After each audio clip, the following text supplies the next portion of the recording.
বিশ্বকাপের উদ্বোধনী মঞ্চে বাংলাদেশের নাম তুলে ধরে আলোচনায় এসেছিলেন বাংলাদেশি বংশোদ্ভূত সঙ্গীত প্রযোজক, গায়ক ও ডিজে সঞ্জয় দেব। সেই পারফরমেন্সের পর এবার প্রথমবারের মতো দেশের দর্শকদের সামনে সরাসরি মঞ্চে উঠতে যাচ্ছেন তিনি।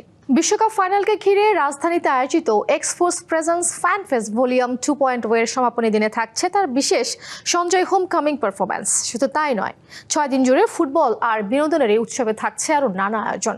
6 দিনের এই আয়োজনে জায়ান্ট স্ক্রিনে দেখা যাবে বিশ্বকাপের 2 সেমিফাইনাল, তৃতীয় স্থান নির্ধারণী ম্যাচ এবং গ্র্যান্ড ফিনালে।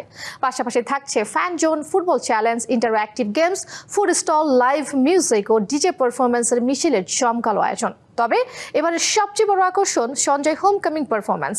19 জুলাই ফাইনাল ম্যাচের আগে প্রথমবারের মতো দেশের দর্শকদের সামনে সরাসরি পারফর্ম করবেন সঞ্জয় দেব। তার সঙ্গে থাকছেন ডিজে জুডু। শ্রীমঙ্গলে জন্ম নেওয়া সঞ্জয়ের বেড়ে ওঠা যুক্তরাষ্ট্রে।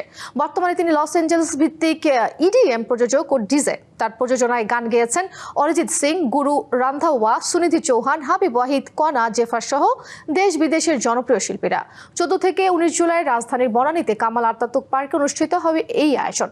বিশ্বকাপের শেষ মুহূর্তের উত্তেজনার সঙ্গে সঙ্গীত আর বিনোদনের এই আয়োজন ফুটবল প্রেমীদের জন্য হয়ে উঠবে এক স্মরণীয় অভিজ্ঞতা, এমনটাই প্রত্যাশা আয়োজকদের।